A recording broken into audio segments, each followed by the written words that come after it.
Well, happy Friday. It is a warm day outside. It's beautiful, but it was like 82 degrees in humidity. So if you go outside today, it's hopefully it'll burn off the humidity a little bit. It won't be too bad, but it's one of those summer days, no monsoon in sight, so that makes it kind of hot outside. But it is so good to be with you. And boy, last day of the week. It's time to get some rest over the weekend. So that's exciting. Hey, birthdays. We have one birthday today. Alex Kaczynski. Happy birthday, Alex. It is his birthday is on today's Friday, Saturday, so he's on Sunday. And then we have some birthdays next week. So we only have one birthday on Sunday. It's not today. His birthday's on Sunday. That's the next birthday. So, and then what else? I think that was about it. I saw some deer yesterday. I don't know if I told you about that, but I was walking and I came across a herd of deer. That was really fascinating. And then Jennifer saw the same herd when she was coming home.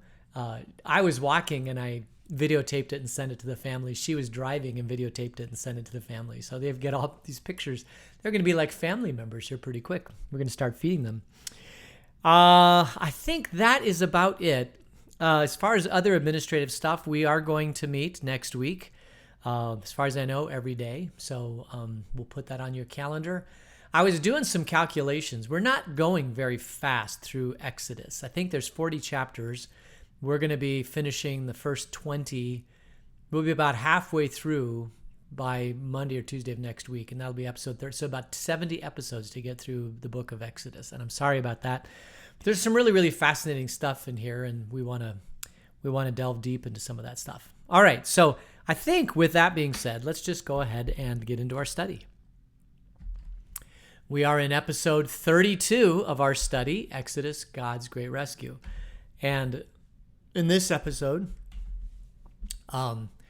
Moses instructed Joshua to go fight the Amalekites. They won, and so Moses set up an altar for God, and he put a banner, "The Lord is my banner," on that altar. "The Lord is my refuge. The Lord is my provider. The Lord is the one who goes before me." Moses is always doing these things. It's pretty interesting. But whenever Moses has a victory or Moses, something great happens, he builds an altar to God and he gives thanks to God. And what a great, great thing to do. Every evening before we go to bed, we could build an altar of sorts and thank God for the blessings of the 24 hours that he gave us. Every morning we could wake up and we could thank God for the opportunity to serve him in that day. And I think having that attitude of gratitude and thanks for God and all that he's doing, all the blessings, all the gifts, all the talents that he's given us is certainly a great way to live our life. The first thing it does is it helps us focus more on God and his blessings and his grace than it is on our doing and the things that we do.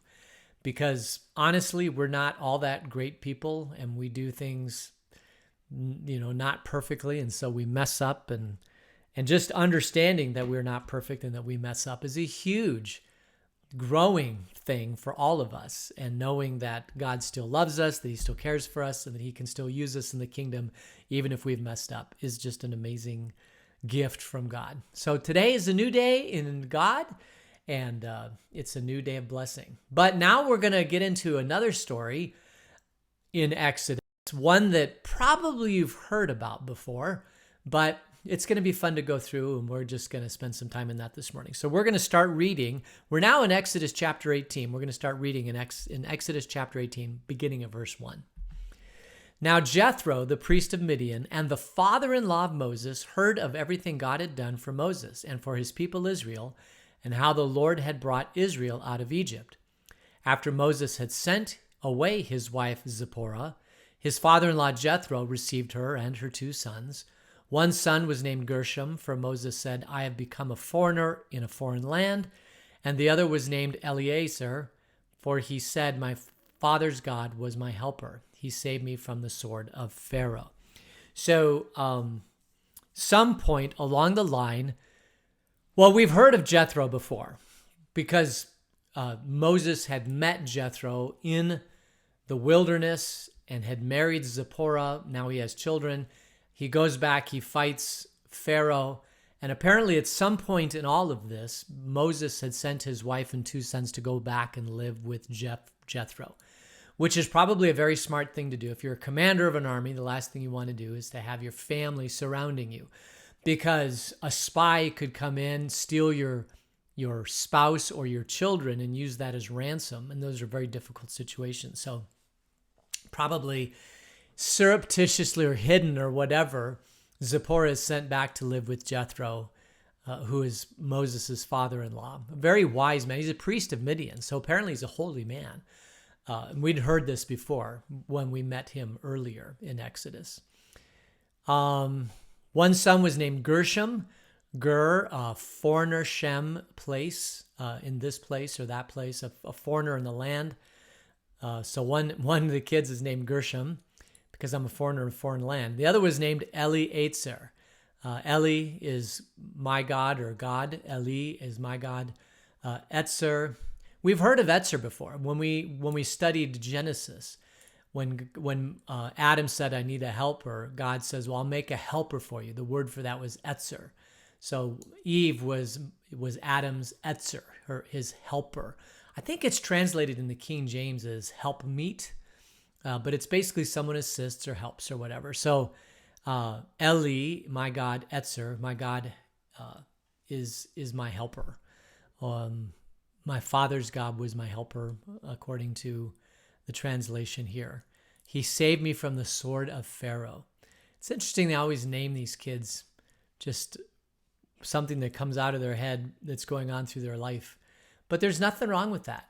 I mean, having a son named God is my helper is just a great way to remember all the time of the blessings of God. We don't do that anymore. Although I'm David, which is beloved in Hebrew. So every time I think of my name, I think that I'm beloved by God. How about that? All right. Verse 5. Jethro, Moses' father-in-law, together with Moses' sons and wife, came to him in the wilderness, where he was camped near the mountain of God. Jethro had sent word to him, I, your father-in-law, Jethro, am coming to you with your wife and her 2 sons. Now that Moses is out of danger, Jethro's like, I don't want to raise these kids. I'm too old for it. I mean, how old do you think Jethro is? Moses is 80. Of course, back then, a man was a lot older than the women. You could have 20 or 30 year age difference there, no problem at all, kind of expected by society. If you're going to be the provider of the family, then having a little bit of experience and perhaps saved up some wealth, all these things are very, very helpful. And so these are the things that a father looks for in a daughter. Now, a daughter, it's nice to have somebody who's, young and handsome and all that sort of thing, but a little bit older and stable and has some means and experience in his life is not a bad way to go either. And even in the history of the United States, I think he might be dead by now, but the grandson of like the 6th or 7th president of the United States was still alive recently, because his first and second wife died and he had a third wife, and there's probably a 30 or 40 or 50 year age difference between the two. That was kind of standard in that time period in the 1700s. And so that grandson of that president was still alive up to about a year ago. So even in our history, we see that kind of thing. But Jethro does not want to raise these kids. And plus he wants them to be with Moses. This is his daughter. He wants her to be with her husband and the kids. So they all come together as a family. And verse 7, so Moses went out to meet his father-in-law and bowed down and kissed him. And they greeted each other and then went into the tent. Moses told his father-in-law about everything the Lord had done to Pharaoh and the Egyptians for Israel's sake, and about all the hardships they had met along the way and how the Lord had saved them. Jethro was delighted to hear about all these good things the Lord had done for Israel in rescuing them from the hand of the Egyptians. He said, Praise be to the Lord who rescued you from the hand of the Egyptians and of Pharaoh, and who rescued the people from the hand of the Egyptians. Now I know that the Lord is greater than all other gods, for he did this to those who had treated Israel arrogantly. Then Jethro, Moses' father-in-law, brought a burnt offering and other sacrifices to God, and Aaron came with all the elders of Israel to eat a meal with Moses' father-in-law in the presence of God. So nothing pretty unusual here. Moses has his father-in-law there, so like we're going to cook a meal, we're going to give thanks, we're going to do a burnt offering, we're going to do a sacrifice, we're going to eat a meal. He had told his father-in-law about all the things going on, about how God had rescued the Israelites out of Egypt. And remember, at some level, Jethro had input into this because this is his son-in-law. He wants his son-in-law to be successful. He wants his daughter to be successful. And so he was part of Moses' journey early on. So to be able to hear how God actually did rescue the people out of slavery in Egypt, it must have delighted him to no end, to know that God had done this. It's interesting, he says that your God, or the God, not your God, that praise be to the Lord. Remember, this is a capital L-O-R-D, so this is the proper name of God, Yahweh. Praise be to God who rescued you from the hands of the Egyptians, and Pharaoh who rescued the other one. Now I know that Yahweh is greater than all their gods, for he did this. So I don't know if you could say, well, that there exists other gods, and Yahweh is the greatest of all those other gods. Or you could say, in the face of my enemies and their gods, and the gods that they follow, but our God is greater. Our God is greater than Pharaoh's God. Our God is greater than the Amalekites' God. Remember, they just had a battle with the Amalekites. Our God is greater than all the gods. And eventually, they specify or say or come to the conclusion that there is only one God, that there are no other gods. This is the one God. And so if you are making sacrifice or praying to any God that isn't Yahweh, that God doesn't exist. There's only one God, and it is the God of Abraham, Isaac, and Jacob. It's the God of Moses. It's the God of Jethro. That's the only God that exists. And then they have this meal, bring the elders together. Aaron's there, and they all sit around. Hur is not there, although Hur could have been one of the elders, but he's not listed here. Hur is one of the guys that's on Moses' arms to lift up Moses' arms in the battle against the Amalekites. So we move on to verse 13. The next day, Moses took his seat to serve as judge for the people, and they stood around him from morning till evening. When his father-in-law saw all that Moses was doing for the people, he said, "What is this that you are doing for the people? Why do you alone sit as judge while all these people stand around you from morning till evening?" So Jethro, I didn't show you that, but that was Exodus 18, 13 through 16. Why are you doing this? Why do you sit alone as a judge and everybody's coming around you from morning till evening? And it must have been very taxing on Moses to hear all these cases and to sit there and judge between these cases. Now, why is it Moses? Well, Moses is the quintessential leader of the people of Israel, and everybody trusts Moses, and everybody wants Moses to make a decision. If you have a conflict between two people and you can't work it out, what do? You go to Moses, and Moses is the one that, can decide. Now, what's interesting in all of this, I got to kind of set this up a little bit, but at some point, somebody has to make a decision. And when that person makes a decision, they're going to make the one person really, really happy and the other person very, very angry. So, for example, if you have two kids and they're fighting over something, and you know that this fight's going to go on forever until something is decided, so you get involved in the fight because you're the parent of your children, and you make a decision about how this is going to go forward. Well, one of the children is going to be happy, and one of the children is not going to be happy, unless you, as a parent, can figure out a way to kind of lessen the blow to both. And a good judge listens to the merits of the case and tries to satisfy as much as possible between two people. But sometimes It's just impossible. And so somebody's going to get hurt, and somebody's going to be angry, and somebody's going to be upset. And that's why they go to Moses, because Moses has the goodwill of the people, because he was the one who rescued them out of slavery in Egypt.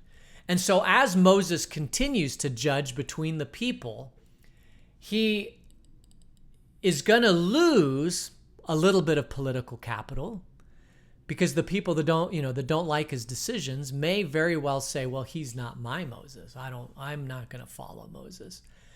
Or the longer he's in this position, he gains political capital because he's seen more cases. He's been a judge for a long time. He understands these things, and so he tries to judge fairly. The one thing that we want in any judge is for them to judge impartially. That's why we have, as the symbol of the United States, of the judicial system, the judge system, this lady blind with a blindfold, and she's holding the scale of justices in her hand, because that's what we want. We want people who listen to the merits of the case and judge fairly based upon the facts of the case. Now, what's interesting in the United States is that our Supreme Court, these are who's supposed to be ruling and making judgments, blind judging. And yet it seems like over the past, 20 or 30 years that I know of the Supreme Court, there's this feeling that the judgment happens based upon the president that appointed the Supreme Court justice.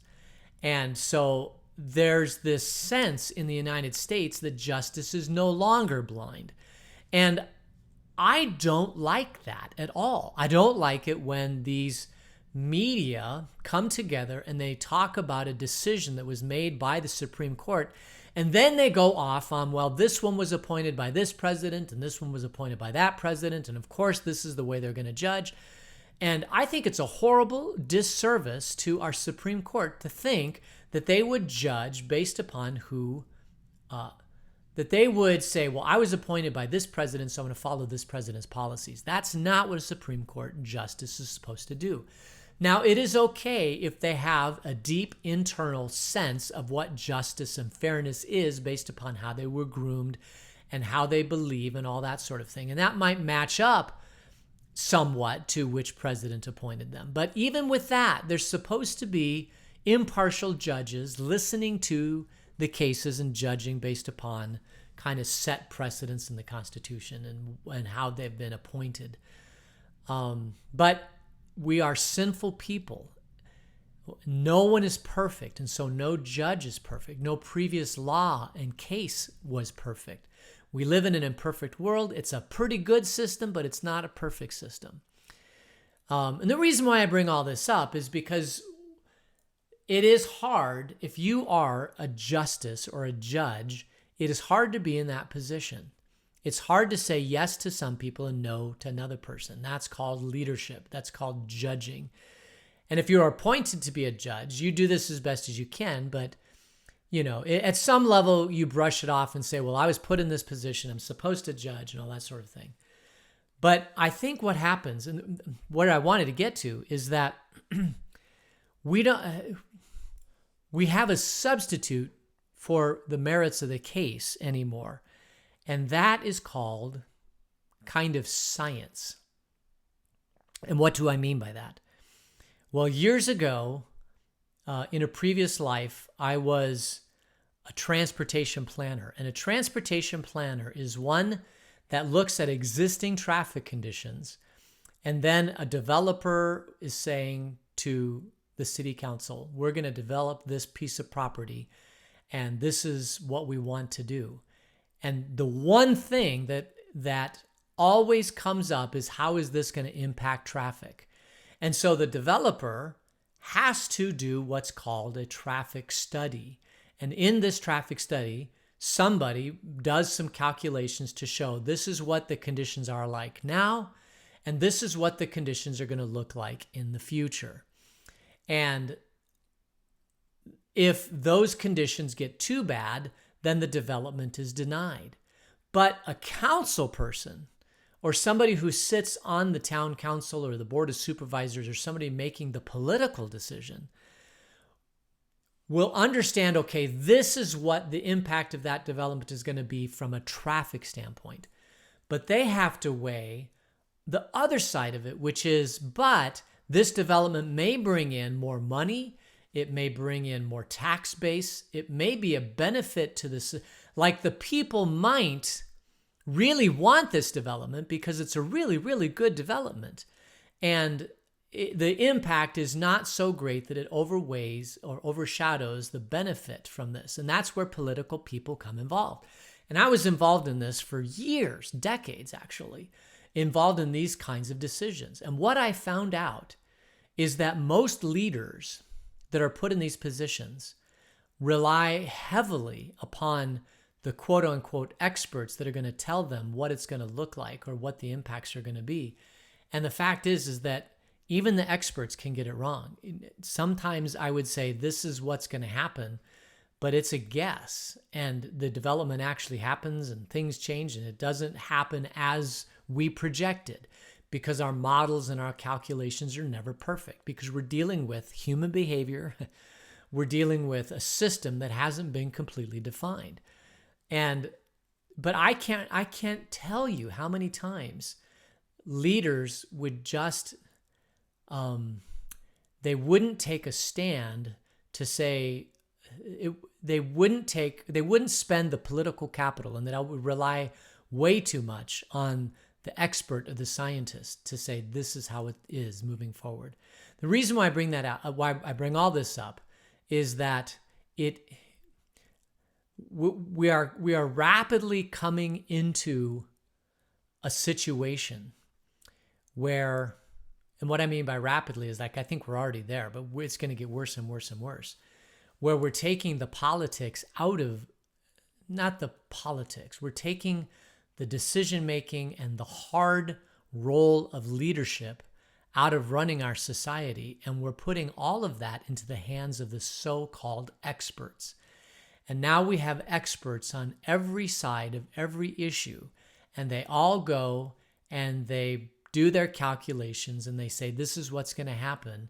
And you end up with experts upon experts upon experts, and they take every side of every issue. And because now you have an expert on your side and you have an expert on the other side, basically the leaders that are, instead of making hard decisions, they are making a decision that's political expedient. And it's just unfortunate because society was never meant to be that way. We were meant to have good leaders that make good decisions, not based upon their political expediency, but based upon what is best for our society, what's the best for the situation. And my prayer is that God will continue to raise up in his world people who have a strong sense of conviction of what is right and what is wrong and what is best for the world and what is best for our community, and people who will make the hard decisions that need to be made, and people that can cut through the experts and see whether or not the experts are giving you impartial and unbalanced opinion or whether or not they're modifying the opinion. When I was an engineer, doing this kind of work, my fee was paid for by the client who was trying to build the development. So I can't tell you how many times. There's a standard way to do one of these studies, and you have to follow it to a T, and it comes up to an answer. And it does come up to an answer. But there are a lot of variables that can be manipulated and tweaked in getting to that answer, such that you could have an answer good or bad for that developer. And since I'm paid for by the developer, I was always constantly accused of being in the pocket of the developer. Well, you're hired by the developer. You're going to say whatever he says you want him to say. And we have this in society too. I always tried to believe that I was somebody who was fair and impartial in coming up with my analysis. That was probably the firm that I say we created, but because I was the first one in the firm besides the owner. But that was the number one kind of rule or mantra of our particular firm, was that we would always do the analysis fair and equitably, no matter where it took us. And so we gained a reputation as being that way. We lost a lot of work because of that reputation, but we also got a lot of respect from the community and the people that relied on really good answers. But even anymore, I just don't know. I think that it's just all, it's hard. Leadership is hard. Let me just put it that way. So that's why they come to Moses. Moses, we'll just finish that. Moses, why are you doing all this? Because the people come to me and seek God's will. Whenever they have a dispute, it is brought to me, and I decide between the parties and inform them of God's decrees and instructions. So then Moses, his father-in-law, replied, this is verse 17, what you are doing is not good. You and these people who come to you will only wear yourselves out. The work is too heavy for you, and you cannot handle it alone. Listen now to me, and I will give you some advice, and may God be with you.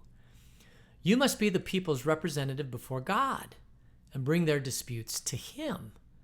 Teach them, these people, his decrees and instructions, and show them the way they are to live and how they are to behave.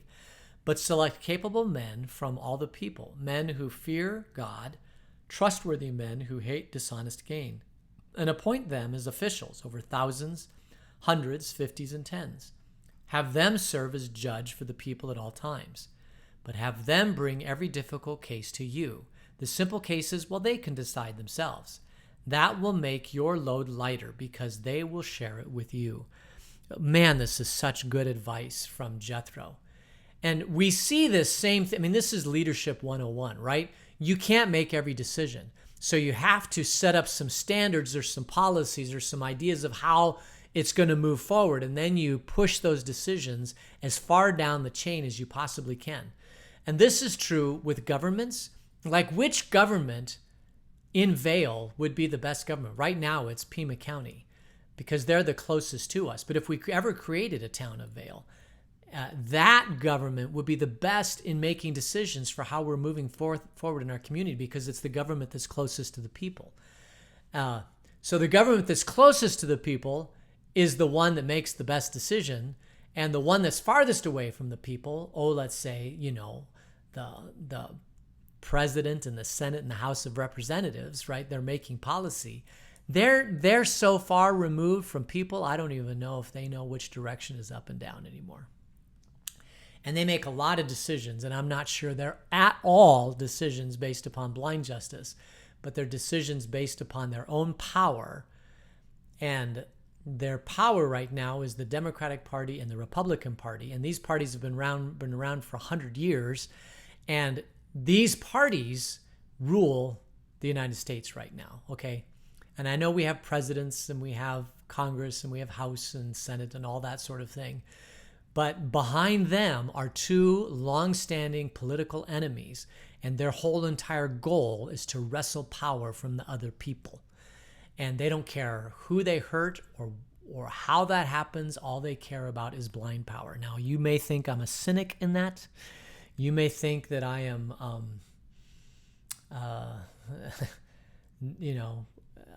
my eyes are not opened enough to see it, but this is just how I believe that anybody who is in power, if they represent one of the political parties, there is a large machine behind them that makes a lot of the decisions. And that is the truth. And then this whole idea of having them serve as hundreds, tens, thousands, this is actually carried forward into the Roman Empire, where you have centurions and you have commanders, and that was tens and hundreds and thousands.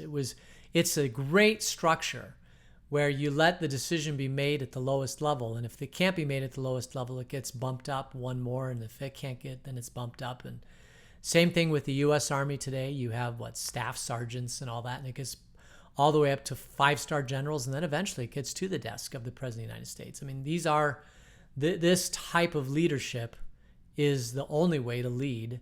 And it's definitely carried forward in our society today. And it was carried forward at the time of Jesus, in the Roman government. Did this whole thing come from Jethro? Was Jethro the inventor of all this? I have no idea.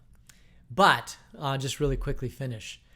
Verse 23, if you do this and God so commands, you will be able to stand the strain, and all these people will go home satisfied.